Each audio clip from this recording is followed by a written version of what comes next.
Welcome to learning मित्रम। आज हम class 10th की एनसीईआरटी के पॉलिटिकल साइंस के बुक का एक्सरसाइज 2 संघवाद के क्वेश्चन आंसर को डिस्कस करेंगे, जो कि आपके बोर्ड एग्जाम की दृष्टि से यह काफ़ी महत्वपूर्ण है। आप इसे एक या दो बार देखकर आसानी से समझ सकते हैं। अगर आप हमारे चैनल पर नए हैं तो इसे लाइक करें, सब्सक्राइब करें और शेयर ज़रूर से ज़रूर करें। अब चलिए हम इसे शुरू करते हैं।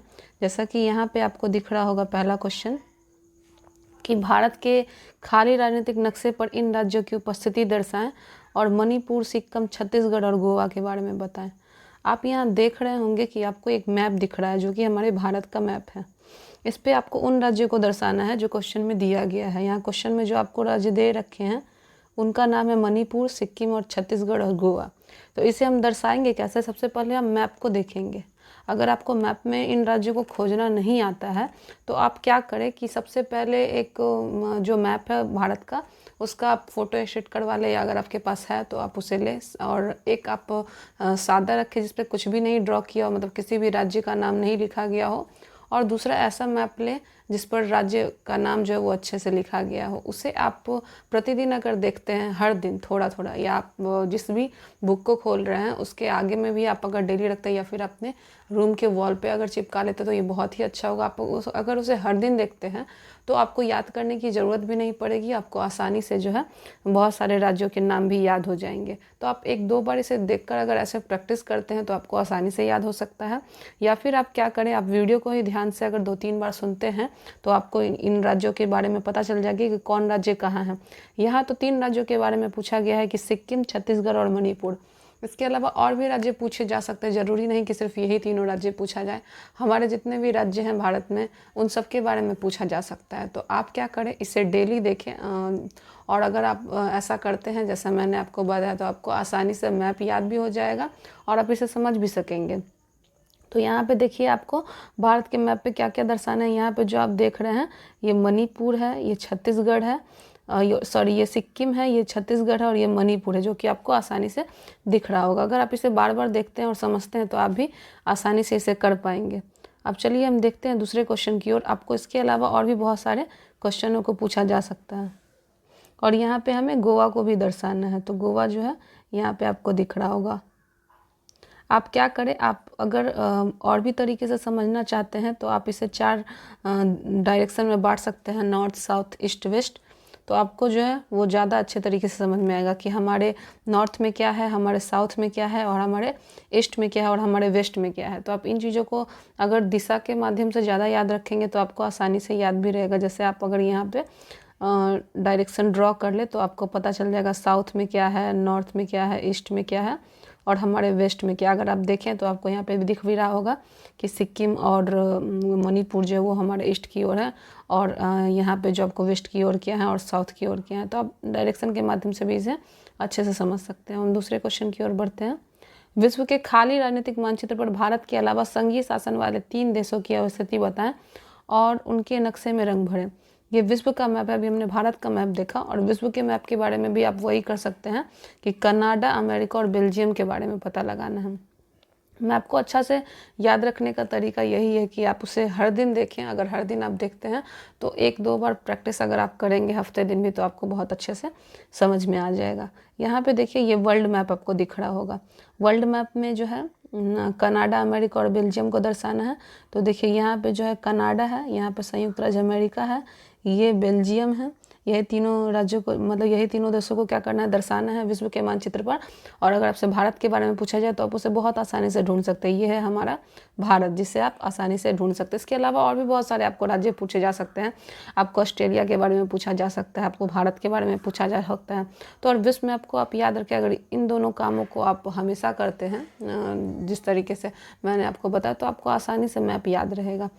चलिए अब आगे बढ़ते हैं और आगे देखते हैं तीसरा क्वेश्चन क्या है कि भारत की संघीय व्यवस्था में बेल्जियम से मिलती जुलती एक विशेषता और उससे एक अलग विशेषता को बताना। यहाँ पे आपसे एक क्वेश्चन किया जा रहा है कि भारत की संघीय व्यवस्था, मतलब हमारे यहाँ जो भारत में सरकार चलाई गई है, मतलब 2 तरीके की सरकार, एक केंद्र सरकार, एक संघ सरकार।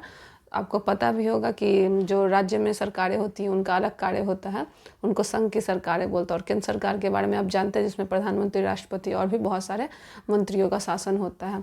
तो किसी भी देश की सत्ता अकेले नहीं चलाई जा सकती, इसलिए उसे 2 खंडों में बांटा गया। हमारे भारत में संघ की सरकार है और केंद्र की सरकार। आप इसे याद रखें।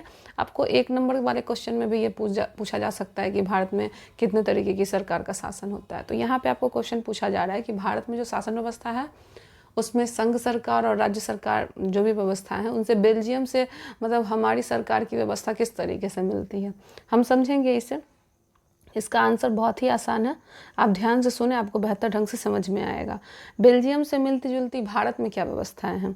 भारत में संविधान ने मौलिक रूप से 2 स्तरीय शासन व्यवस्था का प्रावधान किया है, एक संघ सरकार और राज्य सरकार। जैसा मैंने आपको बताया, केंद्र सरकार को पूरे भारतीय संघ का प्रतिनिधित्व करना था और अलग अलग राज्यों के लिए सरकारें होंगी। केंद्र और राज्यों की भी शक्तियों का बंटवारा संविधान में विषयों में 3 सूचियों के द्वारा कर दिया गया। बेल्जियम में भी केंद्र और राज्य सरकारें हैं, दोनों ही अपने अपने क्षेत्र में स्वतंत्र हैं। हम अपने भारत के बारे में तो जानते ही हैं, जो लोग नहीं जानते हैं वो अभी भी जानने का प्रयास करें और सुने और समझे, क्योंकि ये आपके लिए बहुत इंपॉर्टेंट है कि भारत में किस तरीके का शासन। हम जानते हैं लोकतंत्र तो है ही, और सरकारें कितने भाग में बटी हैं, 2, एक संघ सरकार और दूसरा केंद्र सरकार। केंद्र सरकार के पास ज़्यादा शक्तियाँ होती हैं, संघ सरकार के पास कम होती हैं, लेकिन दोनों का मिला जुला शासन होता है। तो इस तरीके से हम जानते हैं। और भारत में जो केंद्र और राज्यों की भी शक्तियों का बंटवारा होता है कि किसको कितना अधिकार दिया गया है, और केंद्र सरकार किस तरीके से भारत पर शासन करेगी, राज्य सरकारें किस तरीके से राज्य चलाएंगी। तो इन सब बातों और मतलब जितने भी सरकार हैं उनको शक्तियाँ जो दी गई हैं, ये भारत में 3 सूची में दी गई। आप हमें कमेंट में बताएं कि वो 3 सूचियाँ क्या क्या हैं। जिन जिन लोगों को याद है वो बताएं, और जिनको नहीं भी पता है वो भी देखकर और सुनकर बता सकते हैं। आगे की ओर बढ़ते हैं। बेल्जियम में हमारी ही तरह केंद्र और राज्य सरकार हैं, यही प्रक्रिया है जो भारत से मिलती है, और वे दोनों क्या हैं, अपने अपने क्षेत्र में स्वतंत्र है। जिस तरीके से भारत में संघ सूची, राज्य सूची और समवर्ती सूची के बारे में कहा गया, उस तरीके से बेल्जियम में भी ऐसी ही सरकार है। दूसरा है बेल्जियम से एक अलग विशेषता, केंद्र और राज्य सरकारों के बीच सत्ता का बंटवारा हमें संविधान की बुनियादी की बात है। अधिकारों के इस बंटवारे में बदलाव करना आसान नहीं, अकेले संसद इसमें परिवर्तन नहीं कर सकती है। इसके लिए पहले संसद के दोनों सदनों में 2/3 बहुमत से प्रस्ताव पास करना होगा, फिर कम से कम आधे राज्यों की विधानसभा से उसे मंजूर करवाना होता है। इसलिए इस विशेषता को कठोर संविधान कहता है, और यह संघात्मक शासन के लिए जरूरी है। बेल्जियम से हमारे संविधान की एक अलग विशेषता क्या, और हमारे यहाँ जो मतलब सरकारें हैं उनकी क्या विशेषताएं हैं। तो हमारे यहाँ जो सरकारों को शक्तियों और सत्ता का बंटवारा दिया जाता है, ये हमारे संविधान के पुस्तक के अनुसार दिया गया। आप संविधान के बारे में बहुत सारी बातें जानते भी होंगे कि इसे कब लागू किया गया, क्यों बनाया गया। जिस समय हमारे यहाँ अंग्रेजों का शासन था, उस समय हमारा अपना जो कॉन्स्टिट्यूशन था वो नहीं था। तो भारत को यह बात बहुत ज़्यादा अखरती थी कि मतलब हमारा देश भारत है और यहाँ पे इंग्लैंड के लोगों का शासन है, उन्हीं लोगों के द्वारा जो संविधान बनाया गया वही चलता है। तो भारतीय लोगों ने, जैसे महात्मा गांधी, सुभाष चंद्र बोस, जवाहरलाल नेहरू, इन लोगों ने काफ़ी ज़्यादा जोर दिया, तब जाकर 26 जनवरी को हमारा जो संविधान है वो लागू हुआ। संविधान के पीछे बहुत सारी कहानी आपने पढ़ा भी होगा, जाना भी होगा। तो जो संविधान में बातें कही गई हैं उसमें मुख्य रूप से वही चीज़ें जो हैं उन्हीं के द्वारा शक्ति जो है वो भारत में संघ सरकार और केंद्र सरकार को दी गई। यह विशेषता बेल्जियम से हमारे देश की अलग है, क्योंकि बेल्जियम में इस तरीके की व्यवस्था नहीं है जो हमारे देश को बेल्जियम से थोड़ा अलग बनाती है। तो हमने बेल्जियम और भारत के बारे में जाना कि इसमें से मतलब कौन कौन से ऐसे चरण हैं जो भारत में और बेल्जियम में मिलती जुलती व्यवस्थाएँ हैं। चौथे क्वेश्चन की ओर बढ़ते हैं और देखते हैं शासन के संघीय और एकात्मक स्वरूपों में क्या क्या मुख्य अंतर, इसे 100 उदाहरण से समझाएं। मतलब शासन का संघीय रूप और एकात्मक स्वरूपों में अंतर क्या क्या होता है, इसके बारे में जानेंगे। यहाँ पे देखिए 2 भाग में इसे बांट दिया गया है। ये सूची है जिसमें सरकारों का स्तर, सरकार के अधिकार है। ये संघात्मक सरकार है और ये एकात्मक सरकार है। संघात्मक में मिली जुली, एकात्मक शासन में एक शासन व्यवस्था लागू होती है, मतलब एक ही व्यवस्था को सब जगह मानना होता है। हम इसे एक एक कर समझते हैं बहुत अच्छे से। पहले देखिए यहाँ पे जो दिया हुआ सूची में, ये पहला है सरकार का स्तर। तो संघात्मक शासन व्यवस्था में क्या होता है, संघात्मक शासन व्यवस्था में 2 स्तर वाली सरकारें काम करती है, जिस तरीके से भारत में है, केंद्र सरकार और राज्य सरकार, जैसे भारत और अमेरिका में है। और एकात्मक सरकार जो है यह भी काफ़ी ज़्यादा लोकप्रिय है, लेकिन हमारे भारत में नहीं है, बाकी यूरोप के अन्य देशों में है। तो एकात्मक शासन व्यवस्था में क्या होता है कि एक स्तरीय सरकार होती है, यही पूरे देश के लिए कानून बनाती है और लागू करने का काम करती है, जिसमें ब्रिटेन में और फ्रांस में यह व्यवस्था है। इसमें कहने का तात्पर्य क्या है कि अगर हमारे भारत में एकात्मक सरकार होती ना, तो जितने भी धर्म के लोग यहाँ बसते हैं वैसे धर्म की मतलब नहीं, व्यवस्था वैसी नहीं होती। अब आप भारत की बात करें तो भारत में बहुत सर्वधर्म के लोग रहते हैं, मतलब अलग अलग धर्म के। हमारे भारत की शुरू से ही व्यवस्था है वसुधैव कुटुंबकम की, जिसमें कि सारे मतलब विश्व को एक परिवार के रूप में देखा जाता है। तो यहाँ पे जितने भी लोग हैं वो आकर भारत में बस गए। हम जानते हैं कि भारत को हिंदुओं का देश कहा जाता है, लेकिन फिर भी भारत में बहुत सारे जातियाँ और धर्म के लोग बसे। इसका कारण है भारत में जो भी लोग बाहर से हैं वो यहाँ आकर बस गए और भारत ने उसे अपनाया, इसीलिए हम भारत में विविधता देखते हैं। तो आप संघात्मक सरकार और एकात्मक सरकार के बारे में समझ गए होंगे। और भारत में यह व्यवस्था लागू नहीं है। कहाँ कहाँ है? ब्रिटेन और फ्रांस में, जहाँ पे सरकार जो भी निर्णय लेगी वो लोगों को मानना पड़ेगा, एक ही धर्म को मानना पड़ेगा, एक ही शासन व्यवस्था को माननी पड़ेगी। अब हम चलते हैं आगे। बहुत सारे देशों में ये होता है कि बहुत ज़्यादा राजनीतिक पार्टियां नहीं होती। हमारे यहाँ अलग अलग 10 या 12 राजनीतिक पार्टियां होंगी, लेकिन बहुत जगह सिर्फ 2 ही राजनीतिक पार्टियां होती हैं। उन्हीं दोनों में से एक को चुनना होता है और बारी बारी से सबको शासन करने का मौका दिया जाता है। अब हम यहाँ देखेंगे दूसरा क्या है, सरकार के अधिकार। संघात्मक सरकार में सरकार के अधिकार क्या होता है और एकात्मक में क्या होते हैं यह जानेंगे।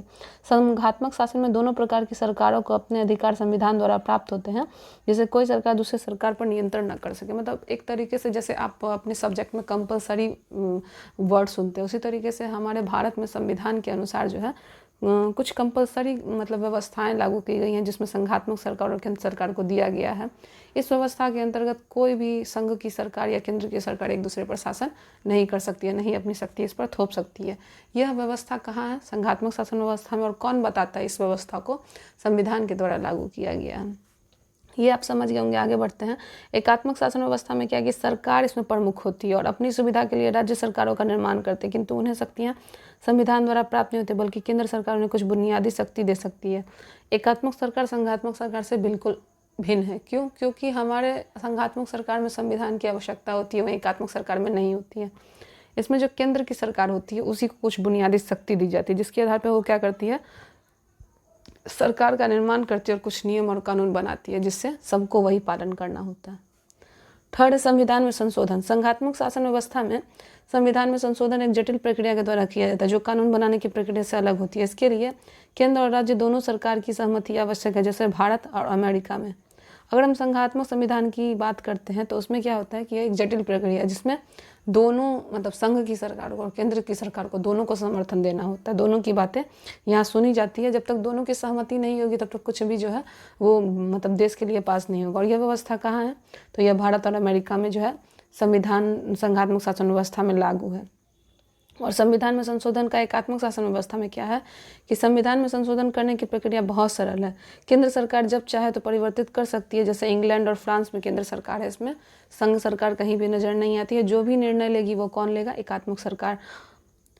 और एकात्मक सरकार के अंतर्गत कैसे सरकार आती है? तो बस इसमें एक ही शक्ति होती है, केंद्र की शक्ति। नागरिकता क्या है? संघात्मक शासन वाले देशों में लोगों की दोहरी नागरिकता प्राप्त होती है। जैसे अमेरिका में रहने वाला कोई व्यक्ति अमेरिका का नागरिक होगा, जिस राज्य में वो रह रहा है वहाँ का भी नागरिक कहलाएगा। परंतु भारतीय संघीय व्यवस्था में इसका अपवाद है। यहाँ पर लोगों को दोहरी नागरिकता की जगह एक खड़ी नागरिकता प्राप्त है, यानी भारत का एक नागरिक केवल उसी राज्य का नागरिक नहीं है जिसमें वह रहता है। तो चलिए हम इसे समझते हैं कि संघात्मक शासन व्यवस्था में नागरिकता का अधिकार क्या है। हमने यहाँ पे पढ़ा कि 2 तरीके की नागरिकता प्राप्त होती है। अमेरिका में अलग है।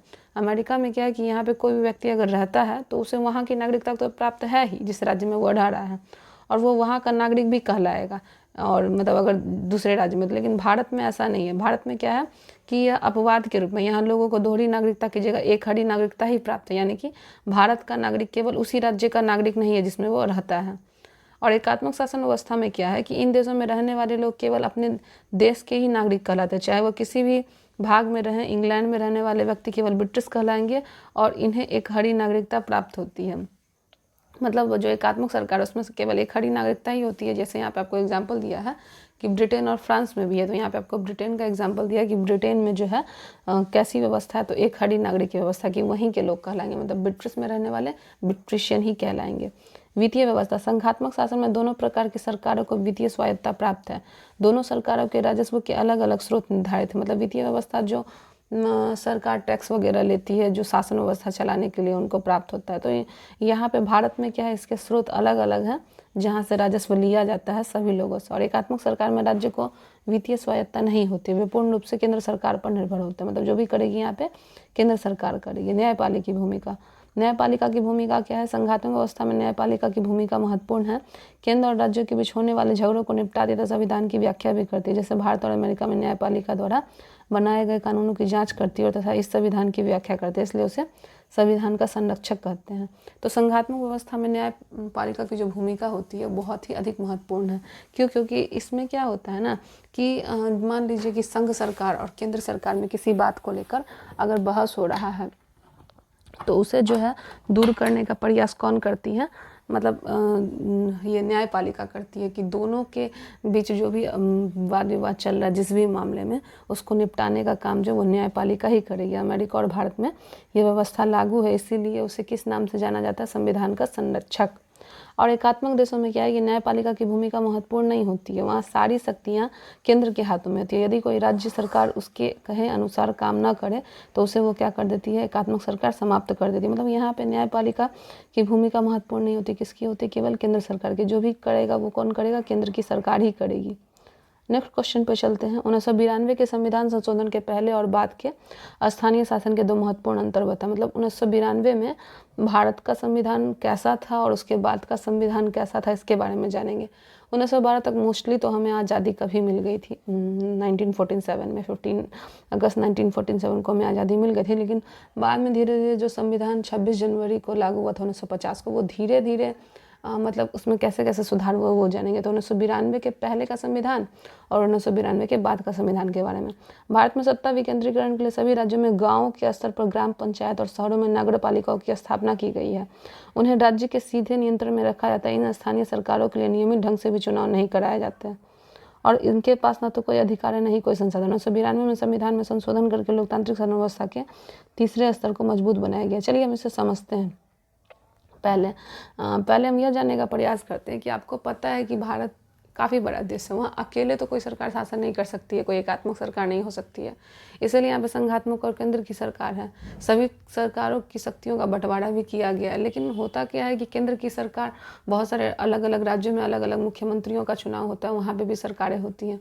मुख्यमंत्री के अलावा जो वो हर मतलब राज्य में जो है हर शहर में अपना एक नगर निगम होता है, वहाँ पे वार्ड परिषद का, वार्ड पंचायत का चुनाव होता है।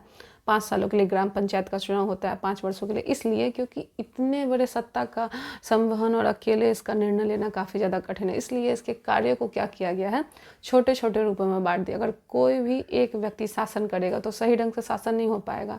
इसीलिए जो राष्ट्रपति, प्रधानमंत्री होते हैं, उनके बाद मुख्यमंत्री आते हैं और मुख्यमंत्री भी अपने कामों का बंटवारा जो है वार्ड परिषद वगैरह हो गया, एमएलए वगैरह हो गया, उसके हाथों के द्वारा जो है बंटवारे का काम होता है। और वे सभी काम करके एक रिपोर्ट जो है वो मुख्यमंत्री को सौंपते हैं और मुख्यमंत्री फिर प्रधानमंत्री को, फिर प्रधानमंत्री राष्ट्रपति को सौंपते हैं। तो आप ये बात आसानी से समझ गए होंगे कि मतलब अब ऐसा हुआ क्यों? क्योंकि पहले अगर आप बात करें तो इतना ज़्यादा काम का बंटवारा नहीं था। दो शक्तियों में तो वितरित था ही, संघ और केंद्र में। उसके अलावा धीरे धीरे वार्ड वगैरह में भी, ग्राम पंचायत में भी इनको बांट दिया गया। अब स्थानीय स्वशासी निकायों के चुनाव नियमित रूप से करवाना संवैधानिक बाध्यता है। अब क्या हो गया है? 1992 के बाद यह नियम बन गया है कि वार्ड परिषद का भी चुनाव होगा, ग्राम पंचायत का भी चुनाव होगा। निर्वाचित स्वशासी निकायों के सदस्य तथा पदाधिकारियों के पद पर अनुसूचित जाति, जनजातियों और पिछड़ी जातियों के लिए सीटें आरक्षित की गई है। ऐसा इसलिए क्योंकि हमारे भारत देश में हम जानते हैं कि अलग अलग प्रकार से जातियाँ बटी हुई है, उनको एक मतलब अलग अलग कोटि में रखा गया है। तो बहुत पहले अनुसूचित जनजाति के साथ जो है हमारा मतलब अंग्रेज जो वो अच्छा व्यवहार नहीं करते थे, उनको अधिकार नहीं प्राप्त, तो वो बहुत ज़्यादा पिछड़े हुए थे। नहीं तो उनको शिक्षा व्यवस्था में अधिकार था, नहीं किसी नौकरी वगैरह में। तो इसके लिए भीमराव अंबेडकर और महात्मा गांधी जैसे नेताओं ने लड़ा और उन्हें अधिकार भी दिलवाया। और आज हम देखते हैं कि हर जगह शैक्षणिक व्यवस्था हो, राजनीतिक व्यवस्था हो या आर्थिक व्यवस्था हो, हर जगह जो है अनुसूचित जाति जनजातियों को उनके अधिकार दिए गए। अधिकार क्या, इनको आप आरक्षित सीट बोलें कि उनका स्थान जो है वो फिक्स होगा। तो अब उनको भी क्या किया गया है? राजनीतिक व्यवस्था अनुसूचित जाति और जनजातियों को, पिछड़ी जातियों को भी स्थान दिया गया है ताकि वे भी आगे बढ़ सके। राज्य सरकारों को अपने राजस्व और अधिकारों का कुछ हिस्सा इन स्थानीय स्वशासी निकायों को देना पड़ता है और कम से कम 1/3 पद महिलाओं के लिए भी आरक्षित की गई हैं, क्योंकि महिलाएं भी पीछे न रहें, महिलाएं भी जो है राजनीतिक व्यवस्था में आगे बढ़ा। और हम देखते हैं कि हर क्षेत्र में महिला आगे बढ़ रही है। अगर 1992 की बात करें तो उस वक्त जो है महिलाओं की संख्या बहुत कम थी, लेकिन आज आप अगर देखें तो हमारी राजनीतिक व्यवस्था में भी बहुत सारी महिलाएं जो हैं जो बढ़ चढ़ कर हिस्सा लेती हैं। और अगर आप अपने आसपास देखें तो वार्ड पंचायत के चुनाव में भी जो है वो भी उसमें भी क्या होती है, महिलाएं बढ़ चढ़ कर हिस्सा लेती हैं। हर पंचायत में नगर पालिका चुनाव कराने के लिए राज्य चुनाव आयोग नामक स्वतंत्र संस्था का गठन भी किया गया। अब हम जानते हैं कि वार्ड परिषद का चुनाव, ग्राम पंचायत का चुनाव, मुख्यमंत्री का चुनाव, प्रधानमंत्री का चुनाव होता है, और इन सब चुनावों को कराने का जिम्मेदारी जो होता है वो किसके सिर पर होता है? तो निर्वाचन प्रणाली के अंतर्गत ये चुनाव होते हैं। वो क्या करती है, हर राज्य में, हर शहर में देखती है कि कहाँ, और हर वार्ड में कि कहाँ चुनाव किया जाना, और चुनाव जो हो वो निष्पक्ष ढंग से हो और स्वतंत्र रूप से हो, कि हाँ वैसा व्यक्ति जो जिसको चाहे वोट दे सकता है और किसी भी तरीके से वोट पे जो है मतलब बढ़ा के या सिखा बुझा के जो है वोट अपने तरफ ना कर सके। हर व्यक्ति का वोट जो है वो स्वतंत्र होगा, अपने अनुसार होगा। तो ये सारे संशोधन किए गए, सुधार किए गए जो 1992 में नहीं थे और 1992 के बाद बने। इस संशोधन के द्वारा स्थानीय स्तर पर शासन को अधिक से अधिक शक्तिशाली बनाया गया। अब हम देखेंगे यहाँ पे आपको रिक्त स्थानों को भरना है, और देखिए यहाँ पे दिया हुआ, चूँकि अमेरिका डैश डैश तरह का संघ है इसलिए वहाँ सभी इकाइयों को समान अधिकार दिए गए। संघीय सरकार के मुकाबले प्रांत डैश डैश है, लेकिन भारत की संघीय प्रणाली की और यहाँ कुछ राज्यों को औरों से ज़्यादा शक्तियाँ प्राप्त की गई हैं। तो यहाँ पे आपको भरना, चूँकि अमेरिका क्या है, स्वतंत्र राष्ट्रों के साथ आकर संघ बनाने की तरह संघ है, इसलिए वहाँ भी सभी इकाइयों को समान अधिकार दिए गए हैं।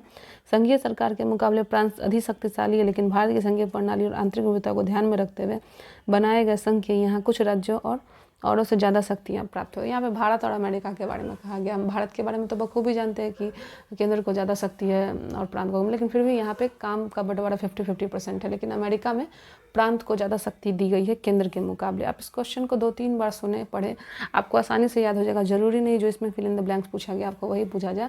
अगर आप पूरी बातें अमेरिका और भारत के बारे में याद रखते तो आप आसानी से किसी भी फिल इन द ब्लैंक्स को भर सकते हैं। और ज़रूरी नहीं जो आपको बुक से बातें लिखी गई है आप उन्हीं बातों को लिखें। आप जानते हैं कि आपके प्रश्न में जब एग्ज़ाम में आपके प्रश्न आते तो उसके ऊपर लिखा रहता है कि परीक्षार्थी यथासंभव अपने शब्दों में उत्तर दें। मतलब आप क्वेश्चन को समझें अच्छे से और उसको अपने ही शब्दों में लिखें। अगर आप अपने शब्दों में लिखते हैं तो आप ज़्यादा मार्क्स जो है वो पा सकते हैं। तो आप इस नीति को भी फॉलो करें तो आपको जो है एग्ज़ाम में काफ़ी ज़्यादा सहूलियत मिलेगी। आगे हम बढ़ते हैं। क्वेश्चन नंबर 7 है, भारत की भाषा नीति पर 3 प्रतिक्रियाएँ दी गई हैं। इनमें से आप जिसे ठीक समझते हैं उसके पक्ष में तर्क और उदाहरण दें। यहाँ पे देखिए 3 व्यक्ति है जो आपस में बात करते हैं। इसको हम एक एक करके समझेंगे। कि संगीता बोलती है प्रमुख भाषाओं को समाहित करने की नीति ने राष्ट्रीय एकता को मजबूत किया है। वो क्या बताती है कि हर भाषा को अधिकार देने से जो है शक्ति जो है राष्ट्रीय एकता की मजबूत हो गई है। इसका अर्थ है कि किसी व्यक्ति को ये नहीं लगना चाहिए कि हमारी भाषा दूसरे व्यक्ति की भाषा से पिछड़ी हुई है। तो संगीता का भी तर्क सही लगता है। अरमान, भाषा के आधार पर राज्यों के गठन में हमें बांट दिया है, इस प्रकार के कारण हम अपनी भाषा के प्रति सचेत हो गए हैं। और हरीश बोलता है इस नीति में अन्य भाषाओं के ऊपर अंग्रेजी के प्रभुत्व को मजबूत करने भर काम किया है। अब हम इसे समझते हैं कि किसकी बातें जो है ज़्यादा सही है। तो संगीता का भारत की भाषा नीति पर तर्क सही है। जैसे मैंने आपको बताया, उनका कहना है कि प्रमुख भाषा को समाहित करने की नीति ने राष्ट्रीय एकता को मजबूत किया है। भारत में 40% लोग हिंदी बोलते हैं। हिंदी के अतिरिक्त बहुत सी भाषाएं बोली जाती हैं। यदि किसी एक भाषा को प्रमुख बना दिया जाए तो अन्य भाषाई लोगों के सामने कई समस्याएं खड़ी हो जाएंगी। भारतीय नेताओं ने सभी प्रमुख भाषाओं को समाहित करके जो लचीला रुख अपनाया है उससे हमारे देश में शांति की व्यवस्था बनी हुई है। हम श्रीलंका जैसे गृह युद्ध व अशांति की स्थिति में पहुंचने से बचे हुए हैं। यहाँ पे क्या कहा जा रहा है, जैसे आप अमेरिका की बात करते हैं तो वहाँ पे एक भाषा को मान्यता दी गई है, जिससे कि बाकी भाषी यह समझते हैं कि हमारा भाषा जो है उस भाषा से कमजोर है। लेकिन भारत में ऐसी व्यवस्था नहीं है जैसा संगीता सोचती है। वास्तव में भारत में हिंदी लोग ज़्यादा बोलने वाले, तो यहाँ पे हर भाषा को मान्यता दी है, लेकिन हमारी राष्ट्रीय भाषा जो है वो हिंदी है। लेकिन किसी को यह महसूस नहीं होता कि हमारी जो भाषा है वो नीचे है या पीछे है या ख़राब है। तो इस तरीके का बात और इस तरीके का प्रभाव जो लोगों पर नहीं पड़ता। लोगों को सबकी भाषा जो है बराबर लगती है। इसीलिए जो है यहाँ पे अमेरिका जैसी गृह युद्ध की स्थिति भारत में उत्पन्न नहीं हो सकती है। क्वेश्चन नंबर 8 है, संघीय सरकार की विशेषता क्या, मतलब संघ की सरकार की क्या क्या विशेषताएं होती हैं। एक विशेषता इसमें से बताना। राष्ट्रीय, इसमें से आपको एक ऑप्शन चुनना है। राष्ट्रीय सरकार अपने कुछ अधिकार प्रांतीय सरकारों को दे देती है, नहीं, यह गलत है। अधिकार विधायिका, कार्यपालिका और न्यायपालिका के बीच बढ़ जाते हैं। निर्वाचित प्राधिकारी ही सरकार में सर्वोच्च ताकत का उपयोग करते हैं, नहीं, ये भी गलत है। सरकार की शक्ति शासन में विभिन्न स्तरों पर बढ़ जाती है। चौथा ऑप्शन ज़्यादा सूटेबल है कि सरकार की शक्ति क्या होती है, शासन के विभिन्न स्तरों में बढ़ जाती है। इसीलिए तो हम देखते हैं कि यहाँ पे आपको मैंने अभी समझाया, राष्ट्रपति का शासन, प्रधानमंत्री का शासन, फिर मुख्यमंत्री, और मुख्यमंत्री के बाद जो है बहुत सारे एमएलए होते हैं, उसके बाद वार्ड परिषद होते हैं, उनके द्वारा जो है शक्ति में बढ़ जाती है और फिर सरकार में शासन होता है। भारतीय संविधान के विभिन्न सूचियों में कुछ दर्ज विषय यहाँ दिए गए, उन्हें दी गई तालिका में संघीय सूची, राज्य सूची और समवर्ती सूची में बांटना है। तो यहाँ पे आपको मतलब कुछ दिए गए हैं 3-4 ऑप्शन, इनको आपको अलग अलग सूची में बांटना है। पहला है रक्षा, दूसरा है पुलिस, तीसरा है कृषि, चौथा है शिक्षा, पाँचवा है बैंकिंग, छठा है वन, सातवां संचार, आठवां व्यापार और नौवां है विवाह। तो यहाँ पे देखिए मतलब जो संघीय सूची में आते हैं, वो संघीय सूची में क्या क्या आते हैं, तो रक्षा, बैंकिंग और संचार आते हैं। ये दोनों व्यवस्थाएं जो है संघ सूची में रखी जाती है। राज्य सूची में जो है पुलिस, कृषि और व्यापार को रखा गया है, और समवर्ती सूची में जो है शिक्षा, वन और विवाह को रखा गया है। तो ये हमारी राज्य की 3 सूचियाँ हैं जिनके अनुसार जो है शासन व्यवस्था भारत में चलाई जाती है, और उनके अधिकार जो हैं ये बटे हुए हैं। तो आप इसे 2-3 बार याद करें, आपको संघीय सूची, राज्य सूची और समवर्ती सूची के बारे में नेक्स्ट वीडियो में डिटेल में बताया जाएगा। अब चलिए यहाँ पे देखते हैं क्वेश्चन नंबर 10। नीचे भारत में शासन के विभिन्न स्तर और उनके कानून बनाने के अधिकार क्षेत्र जोड़े गए हैं, इनमें से कौन सा जोड़ा सही है बताना।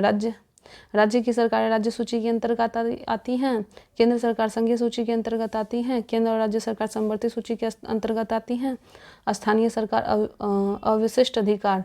तो इसका आंसर देखिए यहाँ पे जो है दिया गया है, हम इसे देखेंगे। स्थानीय सरकार जो है वो किसके अंतर्गत आती है, अविष्ट सरकार के अंतर्गत। यह जोड़ा जो है सही मेल वाला नहीं है, बाकी जो ऊपर तीनों जोड़े हैं वो सही मेल वाले। राज्य सरकार राज्य सूची, केंद्र सरकार संघीय सूची, केंद्र और राज्य सरकार समवर्ती सूची, लेकिन स्थानीय सरकार अविष्ट अधिकार में नहीं आती है।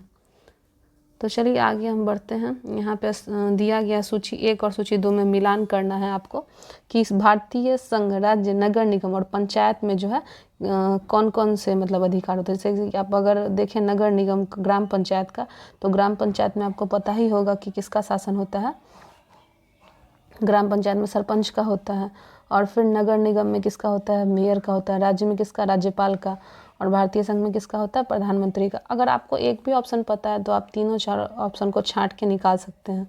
अब यहाँ पे देखिए जो आंसर दिया गया है, ए का बिल्कुल सही है, भारतीय संघ का प्रधानमंत्री। उसके बाद क्या दिया हुआ है, यहाँ पे 2 का जो है वो स है, तो राज्य का जो है वो राज्यपाल, ये भी हमने सही मारा। और नगर निगम का जो है वो नगर निगम का आपको हो जाएगा मेयर, और ग्राम पंचायत का यहाँ पे कुछ गड़बड़ है, क्योंकि हम जानते हैं कि ग्राम पंचायत में किसका शासन होता है, सरपंच का होता है, और नगर निगम में हो गया आपको मेयर का शासन। चलिए हम आगे की ओर बढ़ते हैं। इसमें जो ऑप्शन दिए गए हैं वो भी सारे सही हैं। अब आप आगे बढ़ते और देखते हैं। इन बयानों पर गौर करना है और बताना है। संघीय व्यवस्था में संघ और प्रांत सरकारों के अधिकार को स्पष्ट रूप से तय होते हैं, और भारत एक संघ है क्योंकि केंद्र और राज्यों के अधिकार संविधान में स्पष्ट रूप से दर्ज और अपने अपने विषयों पर उनका स्पष्ट अधिकार है। श्रीलंका में संघीय सरकार है, उन्हें प्रांतों में बांट दिया गया है, और भारत में संघीय व्यवस्था नहीं है क्योंकि राज्य के कुछ अधिकार स्थानीय शासकों की इकाइयों में बांट दिए गए। यहाँ आपको सही ऑप्शन चुनना है, जिसमें से 2 ऑप्शन सही हैं। और ब के बारे में, में क्या है कि संघीय व्यवस्था में संघ और प्रांतीय सरकारों के अधिकार स्पष्ट रूप से तय हैं, यह बात तो हम जानते ही हैं। और उसके बाद क्या है, भारत एक संघ है, यह भी व्यवस्था हम जानते हैं क्योंकि केंद्र और राज्यों के अधिकार जो संविधान में अलग अलग बटे में, इन दोनों बातों को हमने ऊपर भी पढ़ा है, तो आप आसानी से इसे छांट सकते हैं। और श्रीलंका में कहीं भी संघीय व्यवस्था नहीं है और भारत में संघीय व्यवस्था नहीं है, ये ऑप्शन तो सरासर गलत है। तो हमने सही और गलत का भी निर्णय ले लिया और इसे छांट दिया। अब जो यह वीडियो है ये यहीं समाप्त हुआ, और उम्मीद करते हैं कि आपको यह वीडियो जो है बेहतर ढंग से समझ में आया होगा। अगर यह वीडियो आपको पसंद आया तो इसे लाइक ज़रूर करें और अधिक से अधिक अपने दोस्तों में शेयर करें। मिलते हैं अपने नेक्स्ट वीडियो में। थैंक